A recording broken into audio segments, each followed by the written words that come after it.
giving them that power, but yet we can't tax ourselves. We can't. They keep stripping away our opportunities to create laws. And so if it's really if a local community wants to have a local option, let them have a local option tax. But back to consolidation. Yeah. I'm going to comment, and then I'll take the question in the back. Comment on Pat's question. And Pat probably understands this as much as any, but having run statewide, and there are others in here I know who have run statewide. But there's so much unbelievable pride in community, and so people really hate to surrender that identity that they have. They don't want to surrender it. We've seen it so many times concerning consolidation of school districts, so it's very difficult for that reason to do. The second thing is that some of the projected costs are never realized. There's a lot of studies that, in fact, consolidation does not lead to any significant cost savings. And the third thing is what Dan talked about. Intergovernmental cooperation sometimes is a middle ground that works quite well. Yeah, first of all, I want to compliment you. I'm coming up from Utah, kind of going back and forth and wanting to transplant up here. I'm fascinated by this. Constitution is basically my religion, which I love. And yesterday I was in our state capitol and up at the Lieutenant Governor's office, and I mentioned that I was a constitutional law attorney, and one of the clerks up there said, "Do people even believe in that still?" So, you know, I'm very grateful that there is a state that actually still believes in it.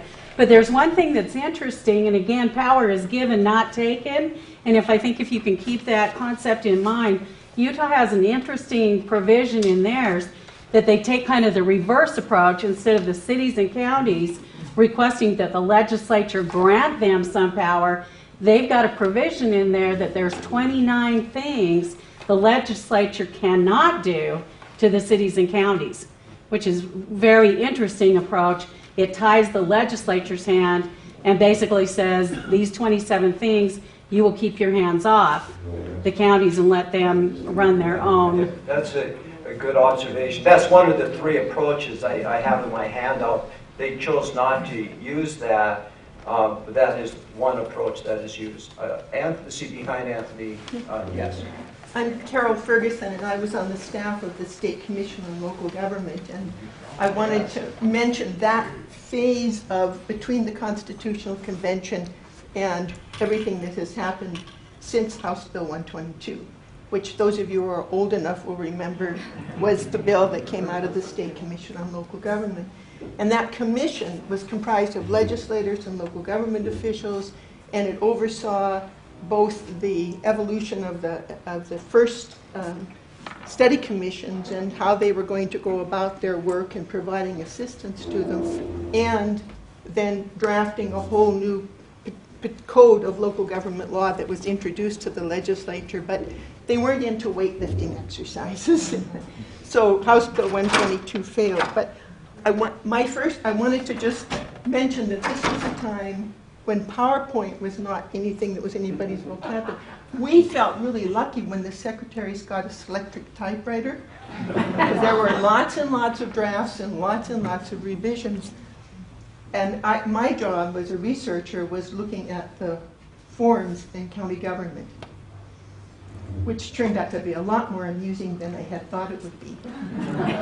And the first time I met as a staff person before the commission, I was supposed to explain to them county government structure. And I ended up taking flip charts home, and on the living room floor telling my kids to keep out of reach, I drew out these various pages and started with, we met in one of those tall, thin rooms in the Capitol building up on the 4th floor, those long, narrow rooms.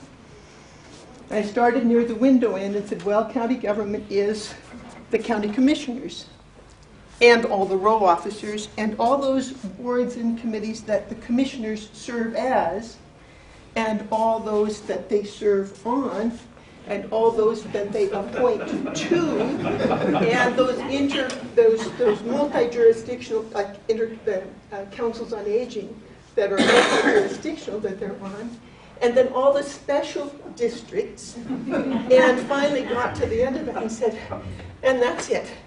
When there was this dead silence on the commission, and they all cracked up with laughter and shook their heads. Okay, one more question, if there is one. Okay, well, thank you very much.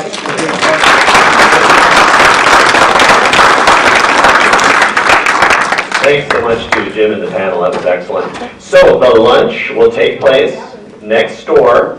If you are an honored guest or you already have a ticket, you can simply proceed there. I would ask the delegates if you could sit at the tables closest to the door so we can recognize you properly. If you do not have a ticket, do not despair. You can buy a ticket as you go in at $20, and we are going to recognize and honor the delegates. And Chuck Johnson will speak at 12:30, so please join us. Thank you.